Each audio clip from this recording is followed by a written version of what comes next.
Hello, good morning and welcome to Thoughts and Updates. I'm here in Glasgow in the shadow of an iconic building which is being redeveloped in behalf of the Glasgow School of Art. It's a Stowe building which was the old Stowe College, which was part of the further education provision for Scotland before the Scottish National Party government put them all together and amalgamated them, and Stowe College became the building there, surplus to requirements, to one of the bigger colleges that now cover Glasgow. And it was sold to the Glasgow School of Art. I think there were a few other people who were maybe in for it as well, and it's now being redeveloped. Well, and quite ironic because the Glasgow School of Art does not necessarily have a fantastic record when it comes to looking after buildings. The iconic Glasgow School of Art, which was designed by and largely influenced by Glasgow's most famous architect, being Charles Rennie Mackintosh, has been bumped, not to the ground, but certainly very badly damaged, not once but twice over the last few years. The second time, ironically, during the redevelopment over the first. So buildings this week have been a particular focus for us. Yesterday, Lorna and I went for lunch to a chain place, Marston's, near Kirkintilloch, where they had taken the front piece of the old building and retained that, but developed the rest of it into something which is more a modern offer. I'm in the car because it's raining quite heavily outside, so let me just find where is the best light. Probably in darkness is the best place to see me. However, it was a great morning, but also led me to think, particularly because we're getting to the ends of January, and that's the point where the theatres start to wake up again after pantomime. So there will be reviews coming in terms of me going out and about for Fringe Review, but also the conversion of buildings has been a massive thing. And it was brought to my attention a couple of things this week. I'd written about the debacle at Perth at Horsecross Arts, where the entire board en masse resigned. And I got this strange tweet after my article went out from somebody where the quote was comments redacted or something. And I thought that was fascinating because the chief executive of Perth Theatre left, announced her resignation before a financial hole was found or admitted to. I'm not quite sure which it was. However, it was the same person who was responsible for the Byre Theatre in St Andrews at the point where it found itself in financial difficulty. Now, I'm not connecting the two, but somebody else clearly is, and that's an interesting kind of avenue to explore in the arts. But Perth, and in the middle of our Horsecross Arts, in the middle of a massive redevelopment of the theatre, and one of the things that I want to go see very, very shortly is done by the Cits Young Company, and the Citizens Theatre in Glasgow is currently undergoing a massive multi-million-pound refurbishment there, and that is probably my favourite theatre of all time. It's a place that I have held very dear for most of my career, and I have had the privilege of directing on the stage, not once but a couple of times.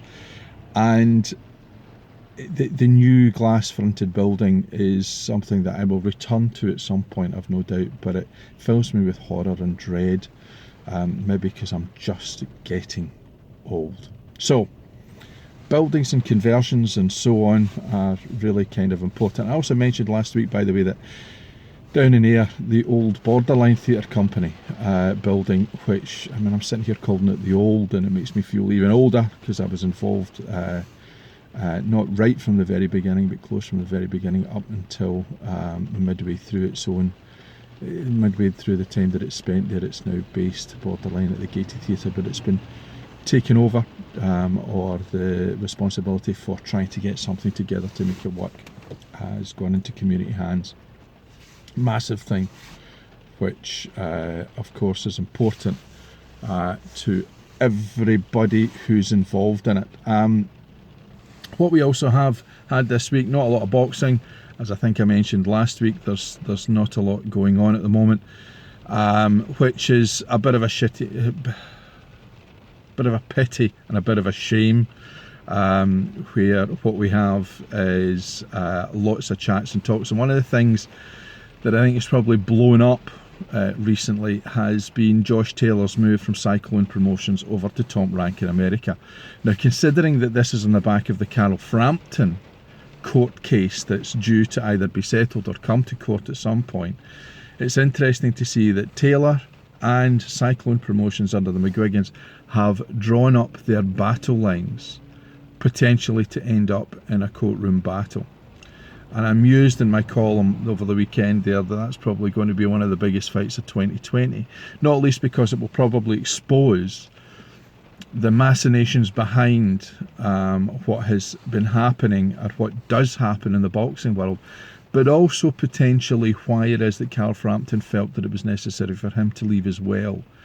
The relationship that exists between promoters or agents or managers and their actors, boxers, footballers, whomsoever, sporting stars or creative people, is a fascinating place, but it's also one that is mired in a lot of opinion, often rather than fact. In terms of football sport this weekend, Ayr United made it a double Highland celebration. They beat Ross County in the Cup, they beat Inverness Caledonian yesterday in the league. It puts them in a very strong position to maintain their charge towards the playoffs. Mark Kerr seems to have settled. He's put himself back in the team, he's put himself back in the centre of midfield, and that's good.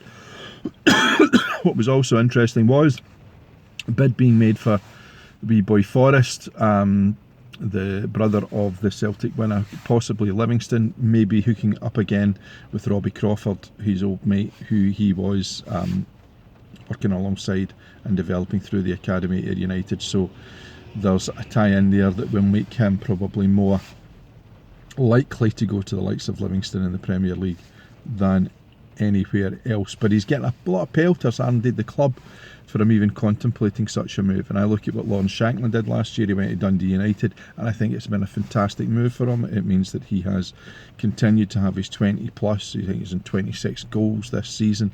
He scored in the 90th minute yesterday against Morton, showing just exactly how important he is to Dundee United. So absolutely the right move, and the right move because it meant there was less pressure on him.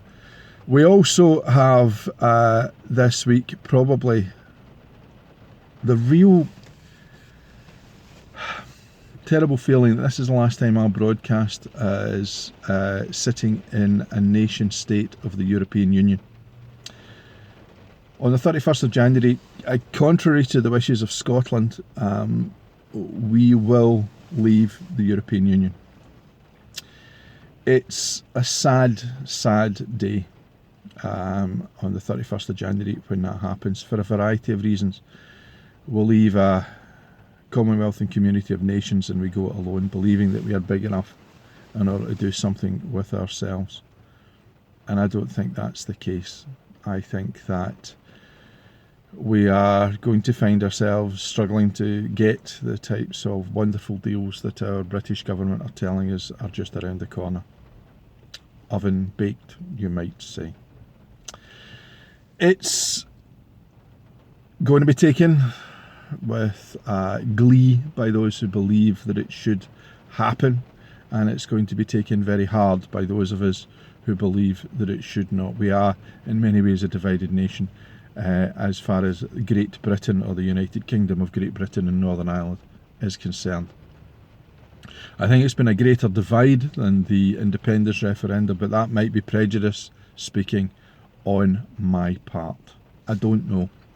What I do know is that there are people out there who are inconsolable at the loss of their citizenship, at the loss of their safety and security, excuse me, about being part of this country for so long, contributing in so many, many different ways, and now being in essence cast aside because their application for citizenship, for example, of a young guy, not a young but an older guy who'd been here for 23 years, has been refused, a professor no less. Where is this immigration of talents, this ability to weed out those who are not going to contribute to our society, but who are going to be giving us the benefit of their wisdom and experience and make us a far better nation.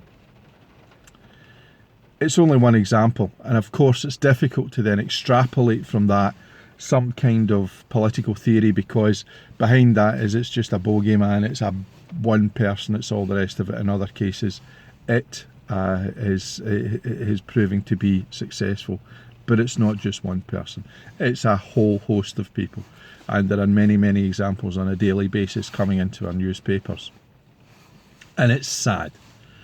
So that at the end of this week I will probably contact my colleagues in Finland and say cheerio, a very sad cheerio to Petri and all the rest up in Finland and Lithuania, who we worked with many years ago, but whose influence in the work that I did was vast and varied.